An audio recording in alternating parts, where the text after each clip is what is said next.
सुरजा हंसदा के मर्डर का हत्या हुआ है, उसका सीबीआई जांच कराओ। क्या परेशानी है? जेल जाने से कोई अपराधी नहीं हो जाता है। भाई तिहाड़ जेल में भी गुरुजी रह चुके हैं।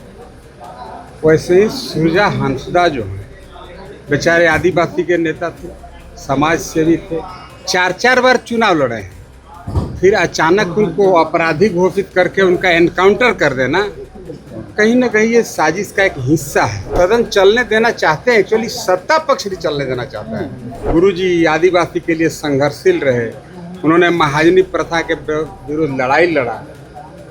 सुरजा हंसदा भी कमोबेश उसी रास्ते पर है। पूरे राज्य में घूम घूम करके जेएमएम के सभी बड़े बड़े नेता यही कहते चलते हैं कि गैरमजरूआ जमीन जो है जिस रैयत के कब्जे में है, जिस व्यक्ति के कब्जे में है, उस जमीन का म्यूटेशन सेटलमेंट उसी व्यक्ति के नाम पर होगा और रसीद भी कटेगा, बिक्री भी होगा, स्थानांतरण भी होगा। लेकिन सरकार का डबल स्टैंडर्ड देखिए। अभी आपने देखा होगा 26 अगस्त को सुप्रीम कोर्ट के डबल बेंच का फैसला आया कि भाई गैरमजरूआ जमीन पर जो काबिज है, जो रैयत कब्जा में रखा है, उस व्यक्ति के नाम पर उस जमीन का सेटलमेंट कर दिया जाए। अब डबल स्टैंडर्ड हम इसलिए कहे कि सरकार इसके विरुद्ध हेमंत जी का सरकार, यूपीए का सरकार सुप्रीम कोर्ट में चला गया कि नहीं, गैरमजरूआ जमीन रैयत का नहीं होना चाहिए। आप एक तरफ जाके भाषण देते हैं कि गैरमजरूआ जमीन अगर मेरा सरकार बना तो जिसका है उसी के नाम पर म्यूटेशन कर देंगे, और दूसरी तरफ अब जब हाईकोर्ट के डबल बेंच का फैसला आ गया कि भाई गैरमजरूआ जमीन जिसके कब्जे में है उसी का होगा, तो आप सुप्रीम कोर्ट जा कर के तो डबल स्टैंडर्ड हुआ कि नहीं? आप ही लोग बताइएगा, थोड़ा आप ही लोग समझिएगा। और गैरमजरूआ जमीन तो ऐसा चीज़ है, हमें लगता है यहाँ जितना पत्रकार महोदय आप लोग हैं, आप लोग का भी जरूर कम बेश गैरमजरूआ जमीन से संबंध होगा और सबों के पास कुछ से कुछ गैरमजरूआ जमीन होगा। उसका कारण भी ऐसे समझिए, यूनाइटेड बिहार में एक नोटिफिकेशन हुआ था, तब जमीन का बहुत महत्व नहीं हुआ करता था। उन दिनों की बात है, मैं उस बात को भी हाउस में रखा।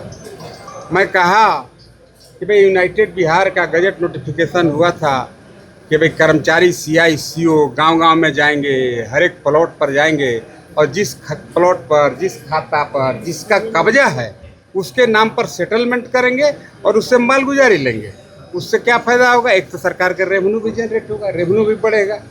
लेकिन कुछ होशियार लोग, थोड़ा गांव में जो चलता पुर्जा लोग थे, वो लोग जा कर के सीओ सीआई के यहाँ ऑफिस में बैठ करके अपने ज़मीन का म्यूटेशन अपने नाम पर करा लिए। लेकिन गांव के गरीब लोग सीओ अंचल जा नहीं पाए, बेचारे के ना समझ ही। उनको लगता था कि ज़मीन तो मेरा है, मेरे कब्जा में है, मेरे बाबा के समय से है, तो इसको कोई लूट नहीं पाएगा। और बीच में सरकार कहता है कि हम गैरमजरूआ जमीन के म्यूटेशन बंद कर दिए। इससे क्या हुआ? आम गरीब गुरबा प्रभावित हुआ।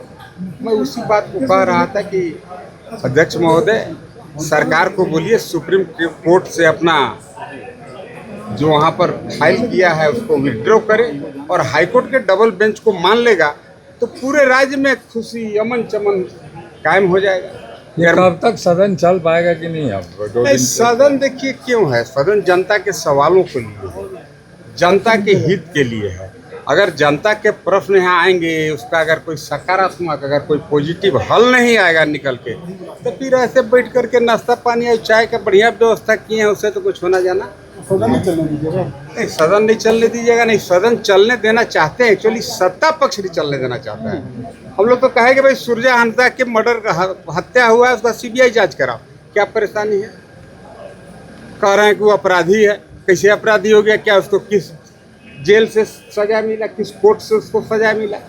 अब जेल जाना कोई अपराधी थोड़े कोई प्रूफ होता है। वॉकआउट क्यों हुआ? और सदन में आपके सवाल पे सुरजा हंसदा को अपराधी तक भी बताया गया सदन के अंदर। देखिए, हम कहे कि भाई आदरणीय शिबू सोरेन जी, दिसोम गुरु जी, इसलिए झारखंड के लिए